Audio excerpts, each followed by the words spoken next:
იქნება თუ არა ალეკო ელისაშვილი თბილისის მერობის კანდიდატი? ეს არის ძალიან ძლიერი ერთ-ერთი პოტენციური კანდიდატი. და არის თუ არა მისი კანდიდატურა შეთანხმებული? მე საერთოდ ალეკო ელისაშვილის კანდიდატურას ვერ დაგიდასტურებ. რა ელის 9 ნომრიანი მაისურით მოთამაშე ელისაშვილს 4 ოქტომბერს. ეს ლოგიკური გაგრძელება იმ ცირკის, რასაც ხაზარაძე და გახარია აწყობენ, რაც შანსი რა თქმა უნდა ნულის ქვემოთ არის საერთოდ. ქართული ოცნების პროგნოზი. ჯარის თანხის გაფლან გვაარაპატიეს. სამივე ბრალდებული ციხეში გაუშვეს. მან იცოდა რომ მის ირგვლივ ზოგადად რაღაც ხდებოდა, მაგრამ არ უცდია მიმალვა. რითი მართლებენ თავს თავდაცვის სამინისტროს ყოფილი მაღალჩინოსნები და რა დოკუმენტები დევს გამოძიების ფაილებში. გაყალბებული დოკუმენტები, მათ შორის ექსპერტიზის დასკვნა, რაც ადასტურებს ბრალდებულების მიერ დანაშაული ჩადენას. კულინარიული შედევრები ნისლიან ალბიონზე. გვაქვს ქვეყნის პრეზენტაცია კერძებისა და ღვინის კულტურის ერთობლიობით. ხინკალი, ხაჭაპური, გებჟალია უნიკალური ქართული ღვინოების თანხლები. სამზარეულო ქართული კულტურის განუყოფელი ნაწილია. ქართული გემოები და ტრადიციები National Geographic-ის გასტრონომიულ ფესტივალზე. ეთერშია კურიერი 9 საათზე. დავით კაკულიასთან ერთად. თქვენ უყურებთ კურიერს 9 საათზე. დღეს 29 ივლისია, გიყვებით დღის მთავარ ამბებს საღამო მშვიდობისა. თბილისის ჰამქრობის წევრობიდან თბილისის მერობამდე ალეკო ელისაშვილი დედაქალაქის თავად გახდომას უკვე მეორედ გეგმავს. ჯერ თავად არ ადასტურებს, თუმცა მის გუნდში ღიად ამბობენ, რომ ელისაშვილის კანდიდატურა აქტიურად განიხილება. ეს მაშინ, როდესაც პარტია ამ ინფორმაციას 2 კვირის წინ კატეგორიულად უარყოფდა. დღეს ლელოს კოალიციაში იმასაც კი აცხადებდნენ, რომ ალეკო ელისაშვილს თბილისში სოლიდური მხარდაჭერა აქვს. ხაზარაძე ჯაფარიძის გუნდთან თბილისის მერობის საერთო კანდიდატზე კონსულტაციებს ადასტურებს გიორგი გახარიას პარტიას, თუმცა იქნება თუ არა ეს ალეკო ელისაშვილი, ამაზე ყოფილი პრემიერის გუნდი არაფერს ამბობს. სააკაშვილის პარტიისთვის კი ელისაშვილიც მოღალატია და ყველა ის ოპოზიციონერი, რომელიც 4 ოქტომბრის არჩევნებზე გადის. რაც შეეხება ქართულ ოცნებას, სახელმწიფო გუნდი ამჯერადაც აპირებს თვითმმართველობის არჩევნებზე ოპონენტები დამაჯერებლად დაამარცხოს, მაგალითად მინიმუმ ისეთი ანგარიშით, როგორც ეს პარტიამ 2017 წელს შეძლო. კალაძე 51%, ელისაშვილი 17. ანუკა ბუავა მუშაობს თემაზე. ანუკა, თუ არის კურიერისთვის ცნობილი, როდის დაასახელებენ ხაზარაძე გახარიას პარტიები ელისაშვილს საერთო კანდიდატად? ძლიერი საქართველოს და გახარიას გუნდი ალეკო ელისაშვილის ერთიან მერობის კანდიდატად წარდგენას კურიერის ინფორმაციით 31 ივლისს გეგმავენ, თუმცა ღონისძიების დეტალებზე არც ერთი მხარე არ საუბრობს. ადასტურებენ მხოლოდ მის კანდიდატურასთან დაკავშირებით ინფორმაციას და ამას ადასტურებს მხოლოდ ძლიერი საქართველოს. ლელო, რომელიც 2 კვირის წინ კატეგორიულად უარყოფდა, რომ ელისაშვილის კანდიდატურაზე მსჯელობა მიმდინარეობდა 2 პარტიას შორის, ახლა ამბობს, რომ ის არის ერთ-ერთი, რომელზეც აქტიურად მსჯელობენ, რომლის კანდიდატურასაც აქტიურად განიხილავენ, ვინაიდან მას დედაქალაქში სოლიდური მხარდაჭერა აქვს. თუმცა გახარიას გუნდი პოზიციას არ იცვლის. ექს-პრემიერის პარტიაში ამბობენ იმას, რომ ჯერ ნაადრევია კონკრეტულ გვარებზე საუბარი, ვინაიდან მათ ვადა 4 სექტემბრამდე აქვთ. რაც შეეხება მართლ გუნდს, ქართული ოცნებისთვის ეს მოცემულობა არაფერს ცვლის. მართლ პარტიაში ამბობენ იმასაც, რომ ელისაშვილთან ერთად თუ მის გარეშე ვითარება არ შეიცვლება, ვინაიდან ოპოზიციას პოლიტიკური ფიასკო გარანტირებული აქვს. რა თქმა უნდა, ის არის ძალიან ძლიერი ერთ-ერთი პოტენციური კანდიდატი. პოლიტიკური ჩვენების შესაძლებლად ძლიერ საქართველოს რამდენიმე დღე დაჭირდა. ლელო დღეს პირველად ადასტურებს, რომ თბილისის მერად ალეკო ელისაშვილის კანდიდატურა პარტნიორ პარტიასთან აქტიურად განიხილება. ძლიერი საქართველოს ამბობს უფრო მეტსაც, რომ ელისაშვილს თბილისში სოლიდური მხარდაჭერა აქვს და შესაძლოა ოპოზიციურ ველზე უალტერნატივო კანდიდატიც იყოს, რომელსაც კურიერის ინფორმაციით ახალი პოლიტიკური ალიანსი 31 ივლისს წარადგენს. მას აქვს ძალიან სოლიდური მხარდაჭერა თბილისში, ჩვენ არაერთხელ გვინახავს. და რა თქმა უნდა, ის არის ერთ-ერთი კანდიდატი, რომელიც ნამდვილად განიხილება. ჩვენ არასდროს არ გვითქვამს, რომ ჩვენი კანდიდატები იქნებიან აპრიორი პარტიული ან აპრიორი არაპარტიული. არაფერს არ გამოვრიცხავ და არც ვადასტურებ. გითხარით, რომ მსჯელობთ. ასეთი თამამი ძლიერი საქართველოს 15 ივლისს არ ყოფილა. ეს მაშინ, როდესაც კურიერმა ალეკო ელისაშვილის მერობის კანდიდატად დასახელებაზე ინფორმაცია პირველად გაავრცელა. 2 კვირის წინ ხაზარაძე ჯაფარიძის გუნდი კატეგორიულად უარყოფდა, რომ 2 ოპოზიციური პარტიის სახელით დედაქალაქში მოქალაქეების ლიდერი იბრძოლებდა. ვერანაირად ვერ დავადასტურებ ინფორმაციას, რომ რომელიმე კონკრეტული კანდიდატი ახლა არის შეთანხმებული, იმიტომ რომ ესე არ არის. არა, რა თქმა უნდა, არ ვადასტურებ. გახარიას გუნდი პარტნიორი ლელოსგან განსხვავებით პოზიციას არ იცვლის. ექს-პრემიერის პარტიაში ამბობენ, რომ კონსულტაციები საერთო კანდიდატზე ამ დრომდე მიმდინარეობს, თუმცა ალეკო ელისაშვილის პოლიტიკურ შესაძლებლობებსა და მისი მერობის კანდიდატად წარდგენაზე საუბარს ერიდებიან. ალეკო ელისაშვილის კანდიდატურას ვერ დაგიდასტურებთ, მის პიროვნებას ვერ დაგიდასტურებთ.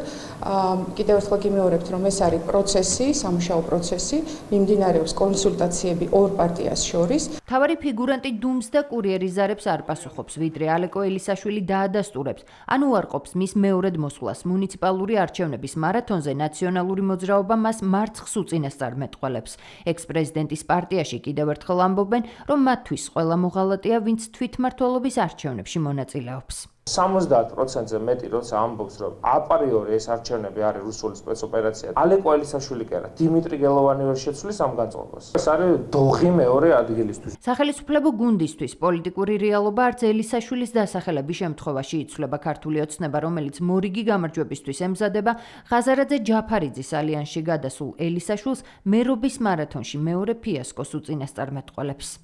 ძალიან შეძრწმუნებული ვიქნებით თუ ბატონი ალეკო ელისაშვილი მიიღებს არჩევნებში მონაწილეობას, მის გარეშე წარმოუდგენელია თვითმმართველობის არჩევნების ჩატარება და მას მოუწოდებთ, რომ გადადგას გმირული ნაბიჯი, იგი გადაარჩენს ამით თავის პატრონებსაც და თავის ლელუელ თუ გახარიელ მეგობრებსაც, ფათაშორის იმ მეგობრებს, რომელსაც არც თუ ისე დიდი ხნის წინ პირდაპირ მევახშეებს ეძახდა. ამ კანდიდატურის დასახელება კიდევ ერთხელ აი ამ ცირკის ლოგიკური გაგრძელება იქნება, რასაც ლელო და გახარია წარმოადგენენ. შანსი რა თქმა უნდა ნულის ქვემოთ არის საერთოდ და ეს კიდევ ერთხელ გამოჩნდება ამ არჩევნებზე. ქართულ ხალხს არ სჭირდება არავინ სახელმწიფო რაიმე მანდატით, მათ შორის ადგილობრივ დონეზე, რომელიც ერთადერთი მიზანი არის ქვეყნის არევა, ქვეყნის შეთრევა ომში. თვითმმართველობის არჩევნებზე კანდიდატების წარდგენის საბოლოოვა და 4 სექტემბერია. პოლიტიკურმა სუბიექტებმა სწორედ ამ დრომდე უნდა გადაწყვიტონ, ვისი გვარი დახვდება ამომრჩეულ საარჩევნო ბიულეტინზე. არ აღიარებენ, მაგრამ დაწერილი პროცენტებიც არ მოსწონს. სააკაშვილის პარტია გორბის სოციოლოგიურ კვლევებს, სადაც ნაციონალური მოძრაობის რეიტინგის სხვა ბარიერ გადალახულებს ჩამორჩება, არ აღიარებს იმასაც, რომ 13 წლის წინ ხელისუფლებაში მყოფ გუნდს ასეთი დაბალი 7.5%-ის ნდობა აქვს ამომრჩეულში. მაშინ, როდესაც დანარჩენი ოპოზიცია 10%-იან ნიშნულზეა. დაბალი ნდობის გამო გაბრაზებული სააკაშვილის პარტია ხაზარაძე გახარიას პარტიებს ქართულ ოცნებასთან გარიგებაში ადანაშაულებს და კვლავ ითხოვს თვითმმართველობის არჩევნების ბოიკოტს. ნაციონალებს ოპოზიციაში ყოფილი ნაციონალების გარდა არავინ უსმენს. ქართული ოცნებისთვის კი ოპონენტებში მიმდინარე დაპირისპირება ორი რამის მანიშნებელია. ერთი, რომ ოპოზიცია პოლიტიკურად გაკოტრებულია, მეორე კი ის, რომ უცხოელი ლობისტები ახლა ხაზარაძე გახარიას ალიანსით ცდილობენ ნაციონალების ჩანაცვლებას. მე არავინ არაფერს არ მისწრებს. ოპოზიციაში ამბობენ, რომ გორბის სოციოლოგიურ კვლევას არ ენდობიან, თუმცა ერთმანეთის პოლიტიკურ წონას მაინც მისი რეიტინგებით ზომავენ. ნაციონალური მოძრაობა, რომელმაც მუნიციპალურ არჩევნებს პარტია ახალთან ერთად ბოიკოტი გამოუცხადა, ოპოზიციურ შკალაზე დაქვეითებას არ აღიარებს. ლელოს და გახარიას პარტიას კი კოლაბორაციონიზმში ღიად ადანაშაულებს. არავითარ სოციოლოგიასთან ამას კავშირი არ აქვს. რატომ დაწერეს მეორე მესამე ადგილზე ის პარტიები, რომლებიც მათი ლეგიტიმაციის თამაშებში თამაშობენ? ეს არის პასუხი. სურს რომ ყავდეს სისტემური ოპოზიცია. ზოგი ნეფსით უნებლიეთ ამას აკეთებს. დაკავდნენ ქართულ ოცნებაზე ფიქრით და მსჯელობით და არა ლელოზე ფიქრით და მსჯელობით. კოლეგებს პოლიტიკური ვექტორის გასწორებას ურჩევენ საარჩევნო მემორანდუმით დაკავშირებული ლელო და გახარია საქართველოსთვის. გორბის გამოკითხვის შედეგებით ორივე პარტია ნაცმოძრაობას რეიტინგით საგრძნობლად უსწრებს. გახარია ხაზარაძის გუნდში აცხადებენ, რომ პარტიების ელექტორალური განვითარება საარჩევნო პროცესში მონაწილეობასთან პირდაპირ კავშირშია, რაზეც ნაცმოძრაობისგან განსხვავებით აქტიურად მუშაობენ. ისინი მე მაკრიტიკებენ, მე არ ძალიან მათ საკრიტიკებულად და მათზე საფიქრად. მე ვფიქრობ იმაზე თუ ჩემს ამომრჩეველს როგორ ვესაუბრო, ოპოზიციასაც სხვა კოლეგებს ვურჩევთ ისევ და ისევ დაკავდნენ მეტი საქმით. ზოგადად ყველა ოპონენტს ურჩევნია მთელი თავისი რესურსი მომართოს არა ოპოზიციურად განწყობილი პარტიების კრიტიკას, ძალიან რთულია სწორი პროგნოზების გაკეთება. დაპირისპირების მიუხედავად, ბარიერ გადალახულ ოპოზიციურ პარტიებში საერთოს უფრო მეც ხედავს მართველი გუნდი. ქართულ ოცნებაში ფიქრობენ, რომ უცხოელი ლობისტები 5 ნომრის წამგებიანობას მიხვდნენ და ახლა ფსონს ანალოგიური ძალის რებრენდინგზე აკეთებენ. ფაქტია, რომ ყველა ეს პოლიტიკური ჯგუფი ჩამოყალიბდა ექსტრემიზმის განვითარების და ხელშეწყობის ჯგუფებად გადაიქცნენ აღარ არიან ისინი პოლიტიკური პარტიები, მაგრამ რომელიმე მათგანი თუ კი იღებს მონაწილეობას არჩევნებში, ეს იმას არ ნიშნავს, რომ ისი შინაარსი შეიცვალა. ეს ყველაფერი გამომდინარეობს იქიდან იმ კამპანიიდან, რომელიც არის წარმოებული ეხლა კოლექტიური ნაცმოძრაობის მიერ, მათი მართული მედია საშუალებების მიერ, მათთან დაკავშირებული პირების მიერ, იციან რა დიპლომატიის წარმომადგენლებმა და ზოგადად პირებმა, რომ მათ შორის უცხოელებმაც, რომ საქართველოში ნაციონალურ მოძრაობის ან 5 ნომერს წარმატება ვერასდროს ვერ ექნება. სოციოლოგიურ კვლევას, რომელმაც ოპოზიციის რეიტინგების ცვლილებასთან ერთად მართველი გუნდის მაღალი მხარდაჭერა დაადასტურა, დღეს პარლამენტის სპიკერიც გამოეხმაურა. შალვა პაპუაშვილის აზრით, მიუხედავად სტაგნაციისა, ოპოზიციას თვითმმართველობაში წარმომადგენლების გაყვანის შანსი აქვს. არჩევნებზე უარი კი მათ სრულ გაკოტრებას გამოიწვევს. თავარი შედეგები ამ კვლევისა არის, რომ ქართული ოცნება უკვე მე-10ჯერ დამაჯერებლად გაიმარჯვებს რადიკალურ ოპოზიციას ჭკუა რო კონდეს მინიმუმ ამ კვლევიდან გამოიტანა იმ დასკვნას, რომ აქვს შანსი, რომ საკრებულოებში წარმომადგენლები ყავდნენ. გულისხმობ რადიკალური ოპოზიციის იმ ფრთას, ვინც ამბობს, რომ არაპირებს მონაწილეობა მიიღოს არჩევნებში. აი ეს კვლევა აჩვენებს, რომ აქვს შანსი, რომ წარმომადგენლობა გქონდეთ და საკუთარი აღმოჩენილების ხმა იყვნენ საკრებულოებში. ამ შანსს თუ ხელიდან გაუშვებენ, საერთოდ გაქრებიან. სოციოლოგიური გამოკითხვა თვითმმართველობის არჩევნებამდე 2 თვით ადრე გორბმა ტელეკომპანია იმედის დაკვეთით ჩაატარა. მონაცემების მიხედვით ქართული ოცნების რეიტინგი 56%-ს აჭარბებს. მეორე ადგილზე კი ლელო მოდის 10,7%-ით. 100,000 ლარიან გირაოზე უარია ჯარისთვის განკუთვნილი დიდი ოდენობით თანხის გაფლანგვის გამო სასამართლომ თავდაცვის სამინისტროს ყოფილ მაღალჩინოსნებს და ასევე ყოფილი მინისტრის ჯოანშერ ბურჯულაძის ცოლისმას პატიმრობა შეუფარდა. ბურჯულაძის ყოფილ მოადგილეს გიორგი ხაინდრავას, უწყების შესყიდვების დეპარტამენტის ყოფილ უფროს ვლადიმერ ღუდუშაურს და ყოფილი მინისტრის ნათესავს ვასილ მხეიძეს ჯგუფის მიერ სამსახურებრივი მდგომარეობის გამოყენებით სამინისტროს დიდი ოდენობით თანხის გაფლანგვას და გაფლანგვაში დახმარებას ედავებიან. საუბარია 1,300,000 ლარზე. დაკავებულები ბრალს არ აღიარებენ, მათი დაცვის მხარე კი მტკიცებულებების არარსებობაზე საუბრობს. სასამართლო პროცესზე სიტყვის უფლებით მხოლოდ ერთმა ბრალდებულმა ჯოანშერ ბურჯულაძის ყოფილმა მოადგილემ გიორგი ხაინდრავამ ისარგებლა. ხაინდრავას თქმით, მის წინააღმდეგ სისხლის სამართლის საქმეში მოწმეები არ არსებობენ, თუმცა საპირისპირო სამტკიცებს სუსის ანტიკორუფციული სააგენტო და პროკურატურა, რომლებმაც ხაინდრავას მიერ ხელმოწერილი არაერთი ოფიციალური დოკუმენტი მოიპოვეს, რომელიც ადასტურებს, რომ მისი უშუალო მონაწილეობით სამხედრო ჰოსპიტალისთვის საჭირო სამედიცინო აპარატურა გაზრდილი ფასით და გაყალბებული დოკუმენტები შეიძინეს. მეტიც სახელმწიფო უსაფრთხოების სამსახური ამბობს, რომ ძვირად ღირებული აპარატურის შეძენა ისე მოხდა, რომ მისი საბაზრო ღირებულება არც კი შეუსწავლიათ. თავდაცვის სამინისტროს ყოფილი მაღალჩინოსნები თბილისის საქალაქო სასამართლოში დილის 10 საათისთვის მიიყვანეს. დიდი ოდენობით საბიუჯეტო თანხების გაფლანგვისა და გაფლანგვაში დახმარების ბრალდებით დაკავებულები სასამართლო პროცესზე სახელმწიფო უსაფრთხოების სამსახურის თანამშრომლებმა მიიყვანეს.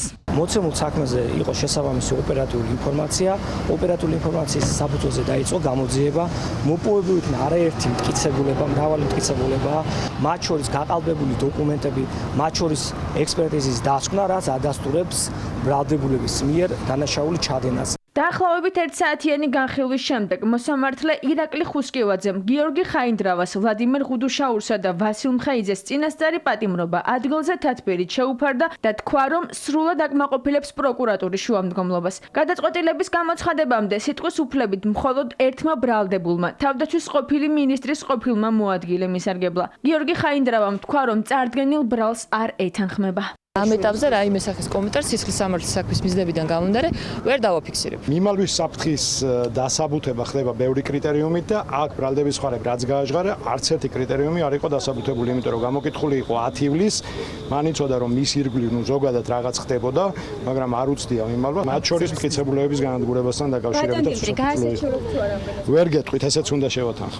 სახელმწიფო ბრალდება თავდაცვის სამინისტროს ყოფილი მაღალჩინოსნების პატიმრობაში დატოვებას ბრალდებულების მიმალვის, ხელახალი დანაშაულის ჩადენისა და მოწმეებზე ზემოქმედების საფრთხის გამო ითხოვდა. ბრალდებულების ადვოკატებმა კი მოსამართლეს ნაკლებად მკაცრი აღკვეთი ღონისძიების 100,000 ლარიანი გირაოს შეფარდების შუამდგომლობით მიმართეს. სასამართლომ დაცვის მხარის შუამდგომლობა არ გაიზიარა და გადაწყვეტილება კონკრეტული არგუმენტებით გაამყარა. ვინაიდან არსებობდა სხვადასხვა ინტენსივობით მოწმეებზე ზემოქმედების, ასევე მტკიცებულებათა განადგურების, ახალი დანაშაულის ჩადენის და მიმალვის საფრთხეები ბრალდების მხარემ იშუანდროლა თითოეული ბრალდებულის მიმართ პატიმრობის გამოყენებით შუანდროება, რაც სასამართლოს სრულიად სამართლიანად დააკმაყოფილა. იმის თქმა, რომ მტკიცებულება საქმეზე არ არის ნამდვილად დაუსაბუთებელი პოზიცია. გიორგი ხაინდრავასა და ვლადიმერ ღუდუშაურს დიდი ოდენობის თანხების გაფლანგვას, ვასილ მხეიძეს კი გაფლანგვაში დახმარებას ედავებიან. გამოძიების ინფორმაციით ბრალდებულებმა თავდაცვის სამინისტროსთვის შეძენილი სამედიცინო აპარატურა რამდენჯერმე გადაყიდეს. ყალბი დოკუმენტები დაამზადეს და საფასური ხელოვნურად გაზარდეს. კორუფციული გარიგების შედეგად სახელმწიფო ბიუჯეტიდან 1.300.000 ლარზე მეტი გაიფლანგა. საქმეზე გამოძიება გრძელდება. დაკავებულებს ბრალის დამტკიცების შემთხვევაში 7-დან 11 წლამდე პატიმრობა ემუქრებათ.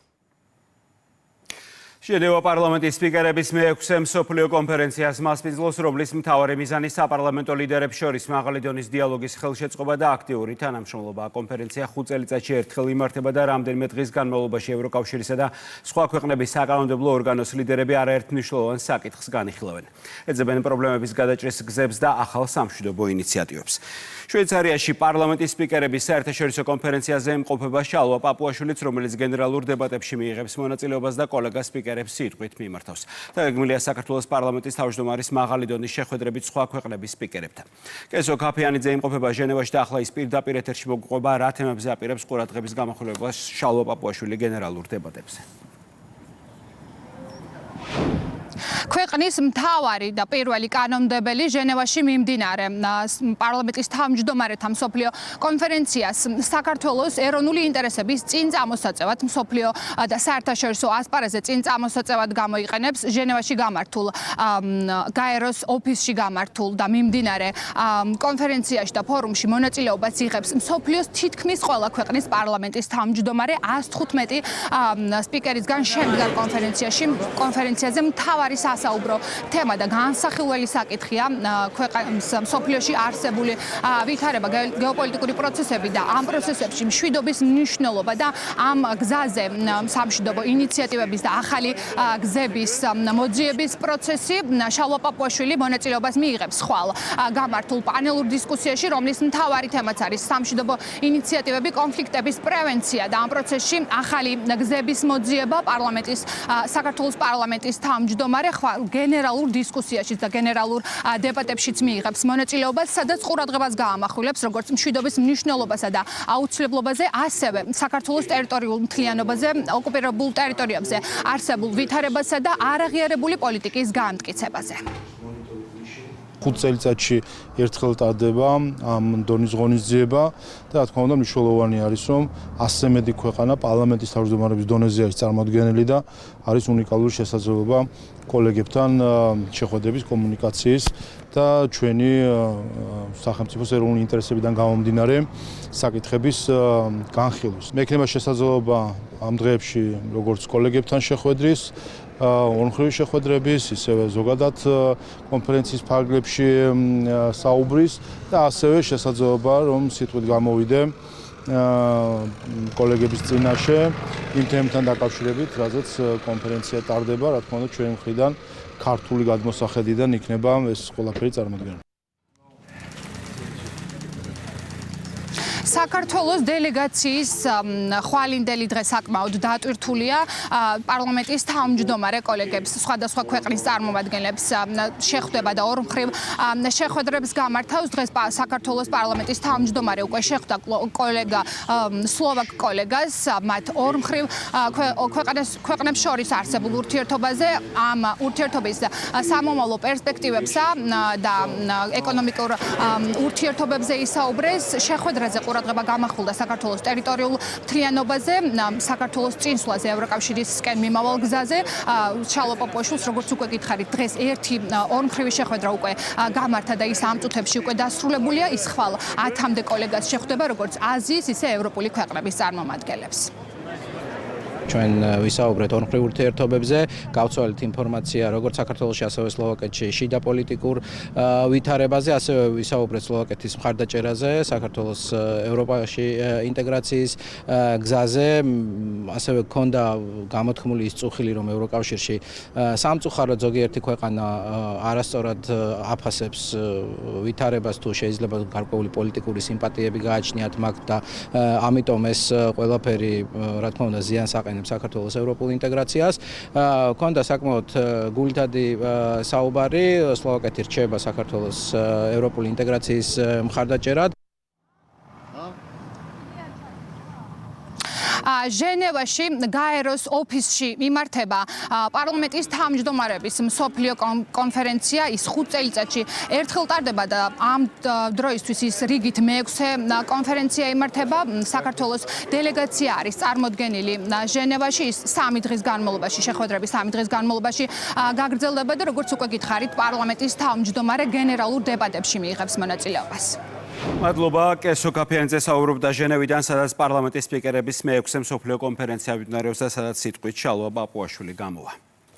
ჟენევაში გამგზავრებამდე პარლამენტის სპიკერმა ეგრეთ წოდებულ Deep State-ი კიდევ ერთი საჯარო განცხადებით ამხილა. შალვა პაპუაშვილი წერს, რომ შტატების ახალი ადმინისტრაციის მიერ რუსული ჩარევის საუკუნის კონსპირაციის მხილებამ დაადასტურა, რომ რუსულის იარლიყის მიკერება ერთ ცენტრში ჩამოყალიბებული ტაქტიკა, ამ ტაქტიკას კი სხვა ქვეყნებში მოსყიდული პოლიტიკოსებით და NGO-ებით ნერგავენ. პარლამენტის თავმჯდომარის ამ მოსაზრებას ამყარებს შტატების ეროვნული დაზვერვის სამსახურის ხელმძღვანელი ტულსი გაბარდის განცხადებას, რომ Deep State-ის უშუალო დაკვეთით ბარაკ ობამას ადმინისტრაციამ დონალდ ტრამპს ბრალი დასდო რუსეთთან კავშირებსა და ცრუ თანამშრომლობაში. ასეთი ბრალდებები წლებია ისმის საქართველოს ხელისუფლების მისამართითაც, როგორც ქვეყნის გარეთ, ასევე შიგნით. ქართული ოცნება კი წლებია საუბრობს, რომ ამ ცრუ ნარატივის უკან სწორედ ფარული გარე ძალები დგანან, რომელიც ხელისუფლებამ გაცილებით ადრე ამხილა ვიდრე შტატების დაზვერვამ. ვინარეთან ხმება განსხვავებული აზრების ქონას ბნელი მოხალატე რუსეთუმე რუსეთის მონა რეპერ ზაზა ნოზაძის 2018 წლის მუსიკალური რგოლი შარჟია იმაზე თუ როგორ ახდენენ საქართველოში ეგრეთ წოდებული ლიბერალები განსხვავებული აზრის სტიგმატიზებას. პოლიტიკური სატირა დღეს პარლამენტის თავმჯდომარემ რუსული იარლიყის კამპანიის სადემონსტრაციოდ გააზიარა. ყველაფრისთვის რუსულის დარქმევა, მონური ფსიქოლოგია, გრანტები და არასამთავრობო ორგანიზაციების დონორები. შალვა პაპუაშვილი წერს, რომ ამერიკის ახალ ადმინისტრაციამდე Deep State-ის ხელწერა საქართველოში წლების წინ ამხილეს, რომლის შემოქმედიც პოლიტიკოსები და NGO-ები არიან. სოროსის ჩვენიარსობის ხოდი ჩვეულებრივი სპეცსამსახურების სახელმძღვანელო და ნამოკითხული პროპაგანდის მეთოდი იმისთვის, რომ მოხდეს სტიგმატიზება, იარლიყის მიკერება და გაჩუმება უბრალოდ ოპონენტების და ამას ხედავდით ჩვენ წლების განმავლობაში, როგორ ხორციელდებოდა უცხოური დაფინანსებით საქართველოში ამ იარლიყების მიკერება, იმისთვის ზოგადად ჩაეხშოთ დისკუსია, მარტივი ტესტია ამოიცანი Deep State-ის აგენტი. როგორც კი ვინმე დაიწყებს საუბარს რუსული, არარუსული, პრორუსული, ორი შემთხვევა, ან სასარგებლო იდიოტები არიან, ან Deep State-ის აგენტები. ყველაფერს პრორუსულს რატო ეძახით? ამ კითხვას ოპოზიცია თავად სვამს და თავადვე პასუხობს, რომ რუსულ ჩარევაზე თავის დროზე ამერიკის შეერთებულ შტატებშიც საუბრობდნენ. საუბარია სწორედ რაშაგეითის სკანდალზე, რაზეც ამერიკის დაზვერვამ ტრამპის წინააღმდეგ ობამა Deep State-ის ინტერესების გატარებაში დაადანაშაულა. ამის მიუხედავად ხელისუფლების მისამართით მათი ოპონენტები დღესაც არ ერიდებოდნენ სიტყვა რუსულის გამოყენებას. განსხვავებულ აზრს თურმე პრორუსულს რო დაუძახებთ, როგორი ბულინგის ქვეშ არის. გავიხსენოთ პრეზიდენტ მაკრონის განცხადება, გავიხსენოთ ევროპარლამენტის განცხადება და გავიხსენოთ ამერიკის შეერთებული შტატების დაზვერვის განცხადება, სადაც წინა არჩევნებში რუსული ინტერვენციის ფაქტებზე საუბრობენ. ანუ მარტო მე არ ვამბობ ამას მარტო. კანონმდებლობა, რომელიც მათ მიიღეს, მათი სტილი, რომელთაც მართავენ, პოლიტიკური ოპონენტების წინააღმდეგ ბრძოლის მეთოდები, ანტიდასავლური დიზინფორმაცია, რომელიც თვითონ ევროპულმა კავშირმა შეაფასა როგორც რუსული სტილის მეთოდები და ყველაფერი სხვა, რასაც ისინი აკეთებენ, როგორც აკეთებენ, რასაც ამბობენ, აი ეს ყველაფერი არის რუსული. კიდევ გაკლიათ ფაქტები? ფაქტების ნაცვლად მხოლოდ პროპაგანდა. ქართულ ოცნებაში აცხადებენ, რომ რუსულის იარლიყის მიგერება ერთ ცენტრში ჩამოყალიბებული ტაქტიკაა, მოსყიდული პოლიტიკოსებისა და NGO-ების გამოყენებით. უმრავლესობის თქმით, რუსულის თემით მანიპულირება საქართველოში განსაკუთრებით მოქმედებს და სწორედ ამიტომ გლობალური ძალები საკითხს დესტაბილიზაციის გასაღვივებლად იყენებენ. რუსული თემა ეს არის მთავარი ერთ-ერთი მექანიზმი, რომელიც გაწერილია ამ ბზაკრულ სცენარში. ის გამოიყენება 2012 წლიდან და ვერანაირად ვერ მოახერხეს შერყევა საკუთარი ქვეყნის ამ თემით. უნდათ აი ამ სცენარის განვითარება, რასაც საბოლოო ჯამში საქართველოს უკრაინიზაცია უნდა მოყვეს. ამ ექსტრემისტული ჯგუფებად ქცეულ ოპონენტებს სურთ საქართველოს გრევა და მონაწილეობა იმ პროცესში, რასაც ქვია დაპირისპირება რუსეთის ფედერაციასთან. ქართველი ხალხი რეაგირებს ძალიან მძიმედ ყველაფერ იმაზე, რასაც ქვია პრორუსული ან რუსეთის ინტერესების კატარება. თვის თავარია რომ იარლიყი მიაწებონ, შემდეგ მათივე კონტროლირებადმა NGO-ებმა, მედიებმა ეს იარლიყი აიტაცონ და მოახდინონ ამის, ასე ვთქვათ, ფართოდ გავრცელება, რომ კონკრეტულ ვიღაცებს მაინც თავში ჩაუჯდეთ ეს ნარატივი. ეს არის და ეს მათი მცდელობა საკმაოდ იაფასიანი. რატომ არქმევენ განსხვავებულ აზრს საქართველოში რუსულს? თემაზე დისკუსია განსაკუთრებით ბოლო რამდენიმე კვირაა გააქტიურდა. მას შემდეგ, რაც ვაშინგტონში რაშა გეითის სკანდალი გასკდა და 2016 წლის არჩევნებში რუსული ჩარევის ყალბ ნარატივსა და დიპ სტეითის ინტერესებზე მიუთითეს. ტრამპის წინააღმდეგ შეთქმულების საქმეზე გამოძიება გრძელდება. მთავარი ფიგურანტი პრეზიდენტი ობამაა. დასახელდა პრეზიდენტობის კანდიდატი ჰილარი კლინტონიც, რომელიც ამერიკის დაზვერვის ინფორმაციით საარჩევნო კამპანიის ფარგლებში კომპრომეტირებელი მასალის გამოყენებით გეგმავდა საკუთარი კონკურენტისთვის რუსეთთან თანამშრომლობა დაებრალებინა. 20 ივნისის საქმეზე პარლამენტის საგამოძიებო მოქმედებები გრძელდება. მორიგ საგამოძიებო ექსპერიმენტში დღეს მონაწილეობა მიიღეს მედიის წარმომადგენლებმა. მათ გამომძიებლების შეკითხვებს უპასუხეს პროკურატურის ინფორმაციით. ექსპერიმენტის მიზანია სტრასბურგის სასამართლოს გადაწყვეტილების და რეკომენდაციის შესრულება დადგინდეს. რამდენად სწორად მოხდა შინაგან საქმეთა სამინისტროს მაშინდელი ხელმძღვანელობის მხრიდან ოპერაციის დაგეგმა.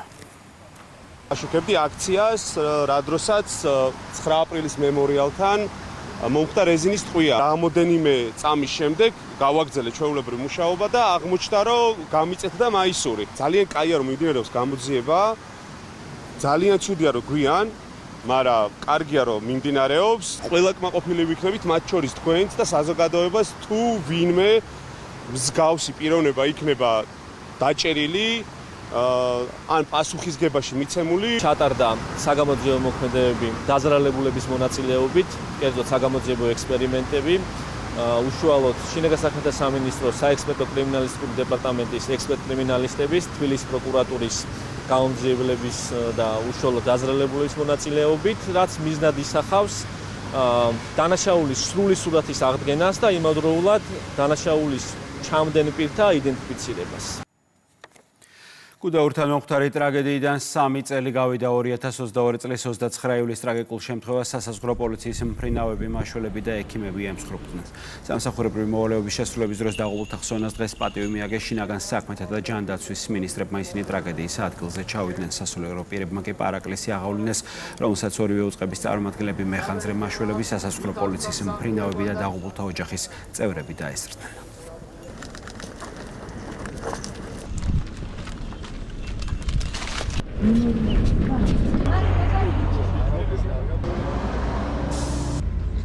სამი წელი გავიდა 2022 წელს 29 ივლისის მომხდარი ტრაგედიიდან.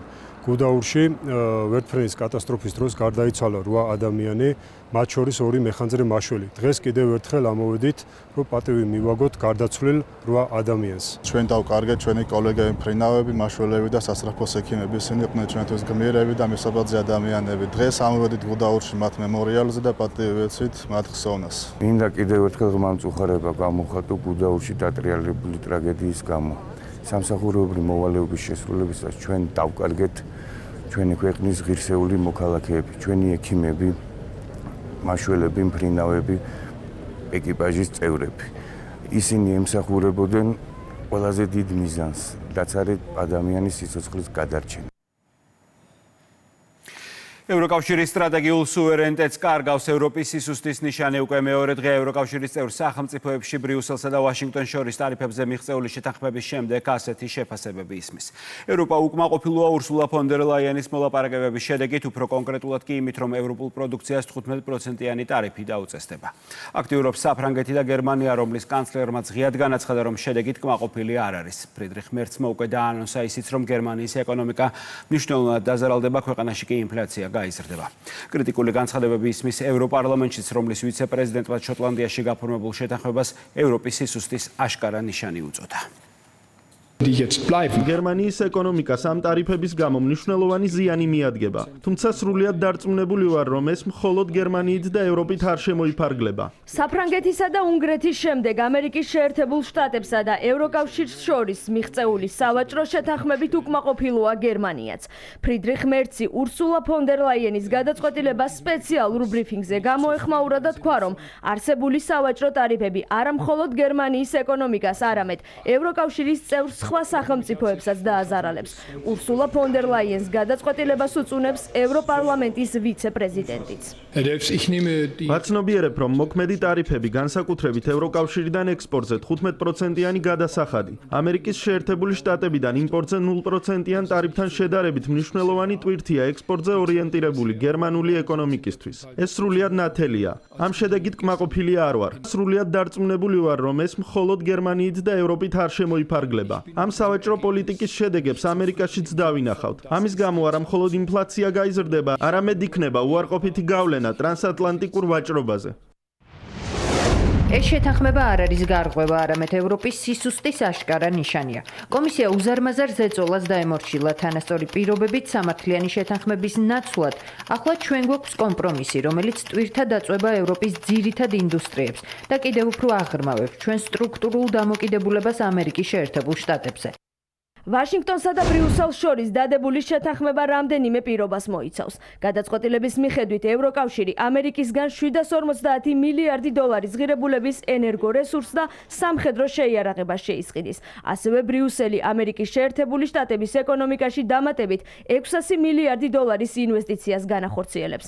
შოტლანდიაში დადებულ გარიგებას აფასებენ თბილისშიც. სახელმწიფო პარტიაში ფიქრობენ, რომ შეთანხმება ევროკავშირისთვის წამგებიანია, რაც მომავალში ევროპაში ეკონომიკურ კრიზისს გამოიწვევს. გრძელვადიან ჭრილში ხო საერთოდ საუბარი არ არის ამ შეთანხმების სრული აბსურდულობა და ამ შეთანხმების პირდაპირ ესე თქვა დაკავშირება ევროკავშირის ეკონომიკის დანგრევასთან. ჩვენ რას ვხედავთ?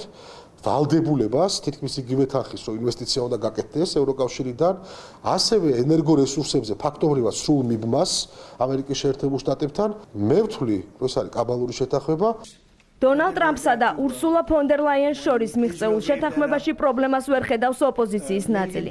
ხელისუფლების ოპონენტები ევროპული ქვეყნების ლიდერების კრიტიკას კრიტიკით არ პასუხობენ და აცხადებენ, რომ ორ გაერთიანებას შორის შეთანხმება კონსენსუსის საფუძველზე უნდა მოხდეს. მე დარწმუნებული ვარ, რომ ბატონი მერცის, გერმანიის კანცლერის და ამერიკის შეერთებული შტატების თეთრ სახლს შორის არსებობს იმ სახის ეფექტური კომუნიკაცია, რომ ის შენიშვნები, რომელზეც ბატონი მერცი საუბრობს და აპელირებს, იქნება ასახული შესაბამის შეთანხმებაში. ამერიკის შეერთებული შტატების მიერ დაწესებული, ასე ვთქვათ, რაღაც სატარიფო პოლიტიკა, ეს ვაჭრობის მიმართულება, ეკონომიკური, ასე ვთქვათ, სანქციები არის განმუხტული. ეს ორი ფინანსურად დიდი გიგანტი, ასე ვთქვათ, ევროკავშირი და შეერთებული შტატები მოლაპარაკების რეჟიმში არიან.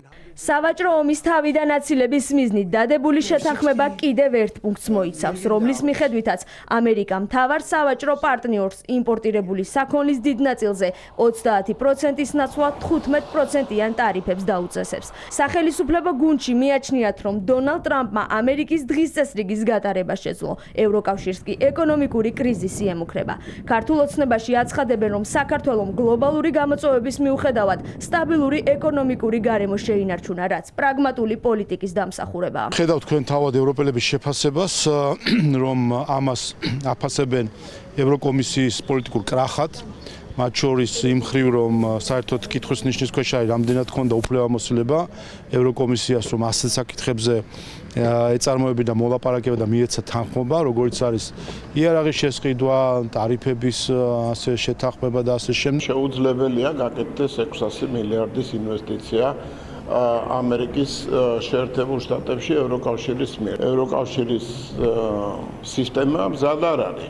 აქედან გამომდინარე კიდევ ერთხელ კითხვის ნიშნის ქვეშ დგება კომპეტენცია, თუნდაც ფონ დერ ლაიენის და რასაკვირველია ამერიკის შეერთებული შტატების პოზიცია იყო და იქნება მუდმივად პრაგმატული. ამერიკა უპირველეს ყოვლისა და თუკი საქართველოსთან პარალელს გავავლებთ, რასაკვირველია საქართველოს უპირველეს ყოვლისა არის აქტუალური თემა და აი ამ თემას ძალიან მტკიცედ და სტაბილურად მიყვება ქართული ოცნების ხელისუფლება. დონალდ ტრამპმა ურსულა ფონ დერ ლაიენს გუშინ შოტლანდიაში უმასპინძლა. შედეგად თეთრი სახლი და ბრიუსელი ახალ სატარიფო პირობებზე შეთანხმდა. ამერიკის შეერთებული შტატები და ევროკავშირი ერთმანეთის მთავარი სავაჭრო პარტნიორები არიან. მათზე მსოფლიო ვაჭრობის თითქმის ნახევარი მოდის. ხინკალი ხაჭაპური გებჟალია ქართული კულინარიის შედევრები 8000 წლიანი ქართული ღვინის თანხლებით ამჯერად ნისლიან ალბიონზე მოგზაურობს. ქართული მრავალსაუკუნოვანი კერძების გემოებში მოგზაურობა National Geographic-ის გასტრონომიულ ფესტივალზე ასობით სტუმარმა შეძლო, კიდევ უფრო მეტმა კი საქართველოში მოგზაურობის სურვილი გამოთქვა.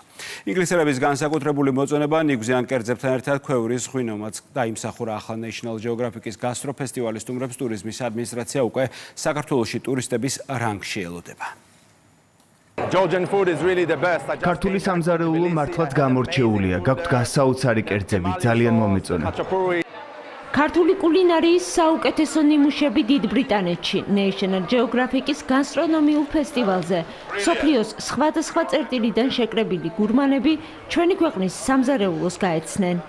გემოებით მოყოლილი ამბები და საქართველოში მოგზაურობის ათასობით მსურველი. სტენდი, რომელსაც ქართველი შეფები ხელმძღვანელობდნენ მოგზაურებისთვის, ნამდვილ აღმოჩენად იქცა.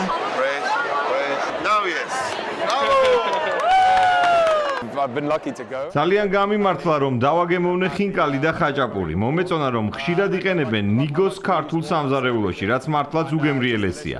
თქვენ შესანიშნავად ახერხებთ გემოებს შორის ბალანსს. ყველაფერი გემრიელი. შეფ მზარეულმა გურამ ბაღდოშვილმა ყველის ვარიაციები, ხინკალი, ლობიანი და სხვა კერძები წარადგინა. ვახტანგ გობეჯიშვილმა კი მონაწილეებს ხაჭაპური და გებჟალია გააცნო.